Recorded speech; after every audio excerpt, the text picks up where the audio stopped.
Setelah pencarian pendaki asal Magelang yang hilang di Gunung Slamet berlangsung selama 8 hari, kini operasi pencarian tim SAR resmi ditutup pada Senin, 5 Januari 2026, malam. Tim SAR gabungan tidak menemukan tanda-tanda jejak survivor. Kepala Bidang Penanganan Darurat Badan Penanggulan Bencana Daerah Jawa Tengah, Muhammad Chomsul, membenarkan penutupan operasi pencarian tersebut. Ia mengatakan, tim SAR telah berupaya keras melakukan penyisiran di sejumlah titik, namun akhirnya pendaki bernama Syafiq Ridhan Ali Razan, 18, itu belum ditemukan hingga hari terakhir. Operasi SAR resmi ditutup pada Senin.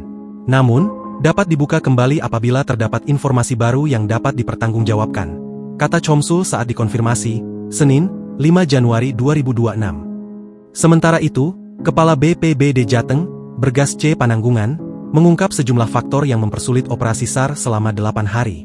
Mulai dari kondisi cuaca, hingga luasan Gunung Slamet yang membentang di 5 kabupaten, yakni Pemalang, Banyumas, Purbalingga, Tegal, dan Brebes.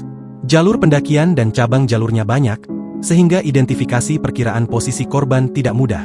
Belum lagi cuaca dan medan jalur yang terjal, kata Bergas.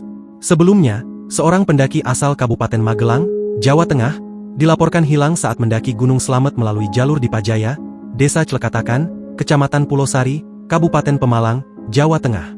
Pendaki bernama Syafiq Ridhan Ali Razan, 18, tersebut dinyatakan hilang usai diketahui melakukan pendakian bersama seorang rekannya, Himawan Chaidar Bahran, warga Secang, Kabupaten Magelang, pada Sabtu, 27 Desember 2025. Sementara itu, Himawan berhasil ditemukan lebih dahulu dalam kondisi selamat.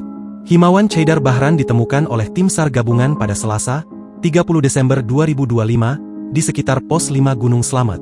Saat ditemukan, ia dalam kondisi lemas dan duduk seorang diri. Himawan kemudian dievakuasi ke base camp sekitar pukul 20 hingga pukul 21 waktu Indonesia Barat untuk mendapatkan perawatan medis. Setelah kondisinya membaik, ia dimintai keterangan, meski penjelasan yang diberikan masih belum konsisten dan diduga dipengaruhi kelelahan atau trauma. Download Tribun X sekarang, menghadirkan lokal menjadi Indonesia.